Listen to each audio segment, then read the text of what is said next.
माँ, हम रात को बना लेंगे ना, अभी तो बहुत टाइम है।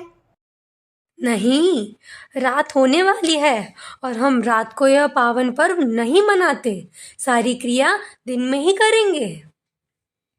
हाँ माँ, मैंने पहले ही सारी तैयारियां कर ली हैं। आप मोक्षा और अरिहंत को बुलाओ ना। मोक्षा, अरिहंत, जल्दी आओ।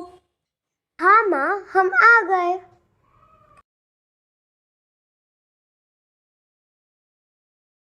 माँ, देखो ना, हम अरिहंत के लिए कितनी सुंदर राखी लाए हैं और मिठाई भी।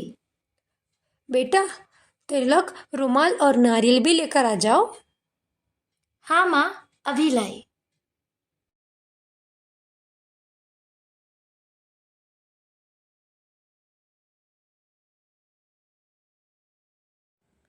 अरे आर्या, ये क्या? ये चांदी के वर्क वाली मिठाई क्यों लाई?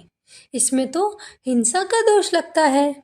हमें बाजार की मिठाई का इस्तेमाल नहीं करना चाहिए और जिसमें चांदी का वर्क लगा हो वह तो त्याग ही कर देना चाहिए।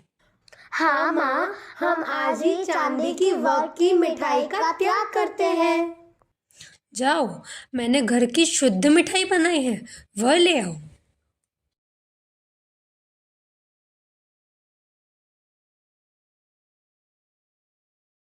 माँ, अरिहंत भैया के हाथ में ये पहले से राखी क्यों बंधी है? हमारे अलावा कोई और बहन भी है क्या? अच्छा, ये राखी तो मंदिर वाली है, जो जिनसाशिन, मुनि संघ और श्रमण धर्म की रक्षा के लिए बांधी जाती है। मोक्ष पथ पर चलने वाले मोक्ष मार्गी के मार्ग में कोई भी परेशानी आए तो हमें उसे दूर करना चाहिए और अगर कुछ उपसर्ग आदि हो तो शक्ति अनुसार उन्हें दूर करना चाहिए। विष्णु कुमार मुनि ने भी यही किया था और इसलिए तो हम रक्षाबंधन का त्योहार मनाते हैं। विष्णु कुमार मुनि, वो कौन थे और उन्होंने क्या किया था?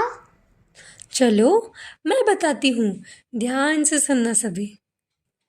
एक बार की बात है जब अकंपनाचार्य मुनिराज अपने 700 शिष्यों सहित उज्जैन नगरी पहुंचे। उपसर्ग का आभास होते ही उन्होंने अपने सारे शिष्यों को मौन रहने को कहा। माँ, ये वही कहानी है ना जो आज माताजी ने प्रवचन में सुनाई थी? हाँ बेटा, ये वही कहानी है। अच्छा, तो मैं सुनाती हूँ। वहाँ उज्जैन के राजा और उनके 4 मंत्री भी दर्शन को आए। मुनि को मौन देख उन्होंने उनके ज्ञान पर संदेह किया और वहां से निकल गए। उस समय शुद्ध सागर जी मुनिराज आहार कर कर लौट रहे थे। मंत्रीगण ने उन्हें देखा और अट्टहास लगाने लगे। तभी उन्होंने उन्हें शास्त्रार्थ में हराकर चारों मंत्रियों को लज्जित किया।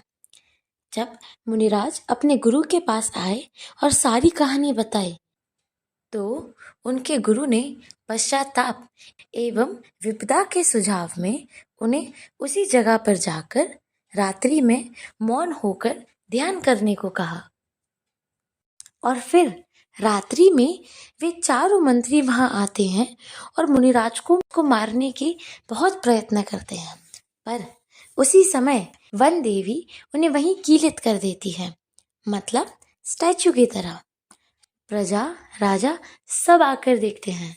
सभी चमत्कार को नमस्कार और मुनिराज की जय जयकार करते हैं और राजा उन चारों मंत्रियों को देश निकाला दे देता है।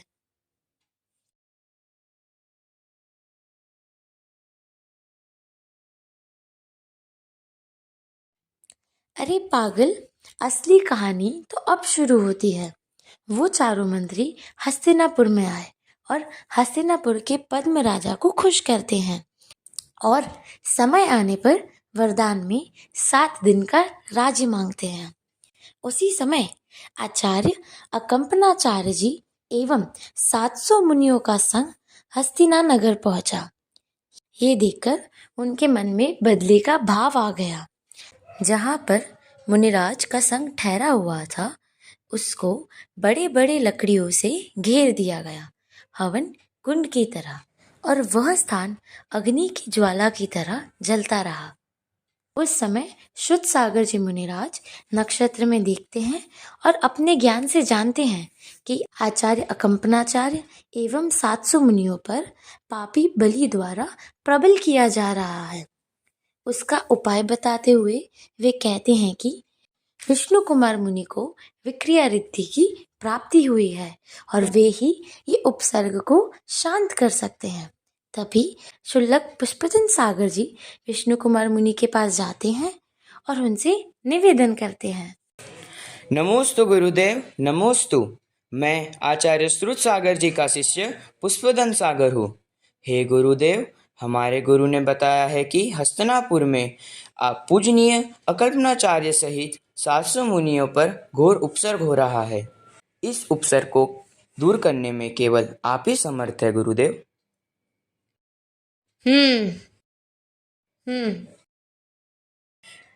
हाँ गुरुदेव, आपको विक्रिया रिद्धि की प्राप्ति हो गई है।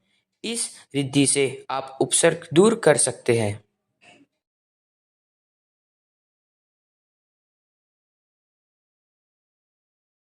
हो, धन्य है आपकी महिमा। इस विपत्ति में केवल आप ही हमारा सहारा है।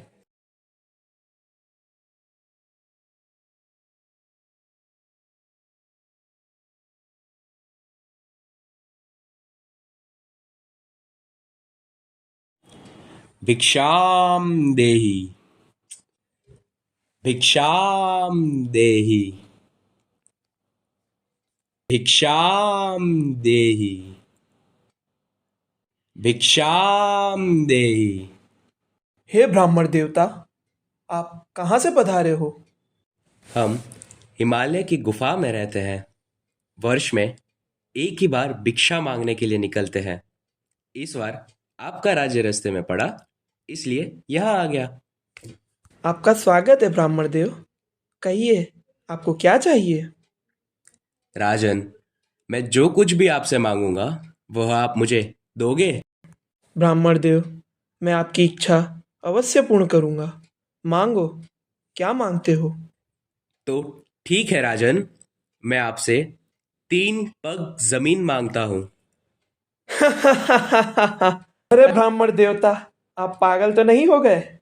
मांगना ही था तो हीरे जवाहरात, धन, दौलत, पैसा मांगते। आपके छोटे छोटे पैरों से कितनी भूमि होगी? उसमें तो आप ना तो खेती कर पाओगे, ना ही अपना घर बना पाओगे। बच्चा, मुझे ज्यादा की जरूरत नहीं है। मेरा गुजारा इसी से हो जाएगा। तुम्हें 3 पग भूमि देनी हो तो दो, अन्यथा मैं कहीं और चला जाऊंगा। क्षमा ब्राह्मण देव, क्षमा। आप 3 पग भूमि ले लीजिए। मुनि विष्णु कुमार को विक्रिया रिद्धि थी, जिससे उन्होंने अपना कद बहुत ऊंचा कर लिया। वे अपना पहला पग सुमेरु पर्वत पर रखते हैं एवं अपना दूसरा पग मनुष्योत्तर पर्वत पर रखते हैं।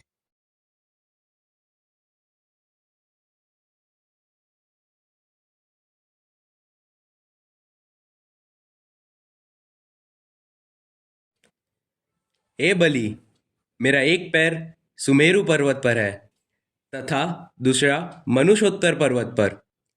इससे 2 ही पग में पूरी पृथ्वी नाप ली। बताओ, मैं मेरा तीसरा पैर कहाँ रखूं? हे ब्राह्मण देवता, आपने तो 2 पग में ही सारी पृथ्वी नाप ली। अब तो ये तीसरा पैर मेरी पीठ पर ही रख दीजिए। ठीक है, जैसा तुम कहो। बचाओ, बचाओ, बचाओ, बचाओ! त्राहिमाम प्रभु, त्राहिमाम! आज से मैं ऐसी गलती कभी नहीं करूंगा। बचाओ, बचाओ मुझे, बचाओ! त्राहिमाम प्रभु, त्राहिमाम, त्राहिमाम! आज से दोबारा मैं ऐसी गलती कभी नहीं करूंगा। क्षमा करो गुरुवर, क्षमा करो। अरे पापियों, आज तुमने घोर पाप किया है। इस पाप का दंड तुम्हें अनेक जन्मों तक भोगना पड़ेगा। हे मुनिराज, मैं पापी हूँ, अधर्मी हूँ। मेरा हृदय हाहाकार कर रहा है। पाप कर्म के उदय के कारण मुझसे ये अपराध हो गया है। अब हम चारों संकल्प करते हैं कि साधुओं, तीर्थों एवं धर्म की रक्षा के लिए हम अपना जीवन त्याग देंगे। अब मेरा कार्य पूर्ण हुआ। अब मैं अपने वास्तविक रूप में आता हूँ। उसके बाद सभी मुनियों के चारों ओर जो अग्नि जलाई गई थी उसे हटाया गया और मुनियों का शीतोपचार किया गया। धुएं के कारण सभी मुनिराजों के गले रुंध गए थे, इसी कारण उन्हें खीर का आहार कराया गया। तभी से रक्षा सूत्र बांधने की परंपरा प्रारंभ हुई।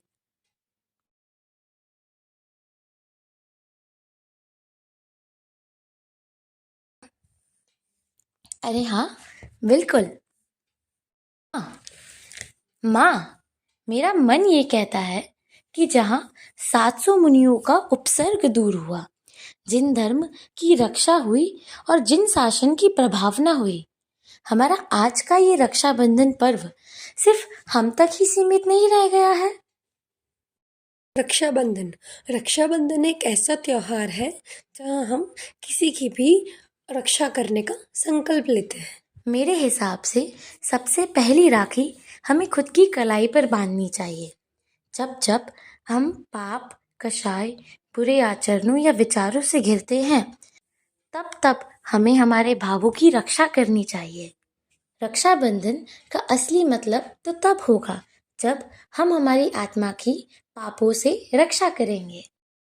हमारा धर्म तो जियो और जीने दो का नारा लगाता है। छोटे से छोटे जीव हों या कोई भी जानवर, उनकी रक्षा करना तो हमारा सबसे पहला कर्तव्य है। तीसरी राखी मंदिरों में एवं प्राचीन शाश्वत धरोहरों के लिए बांधनी चाहिए। ऐसे तीर्थ स्थान जो जर्जर और बुरी अवस्था में हैं, हमें उनके विकास का संकल्प लेना चाहिए। हम जब तक जीवित रहें, हमें ये प्रण लेना चाहिए कि मोक्ष मार्ग के पथ पर चलने वालों पर अगर उपसर्ग आए तो हमें उसे दूर करना चाहिए। हमारे लिए रक्षाबंधन मात्र श्रावण शुक्ल पूनम के दिन नहीं आता, वह तो नैमित्तिक मनाया जाता है। हम जैनियों के लिए, आपके लिए, हम सबके लिए जितने भी समय तक हम जीवित रहेंगे, उस प्रत्येक समय तक रक्षाबंधन है। हम अपनी आत्मा की रक्षा जब जब पापों से करेंगे, बुरे विचारों से करेंगे, तब तब रक्षाबंधन असल में मनाया जाएगा। माँ, हम रात को बना लेंगे ना? अभी तो बहुत टाइम है। नहीं, रात होने वाली है और हम रात को यह पावन पर्व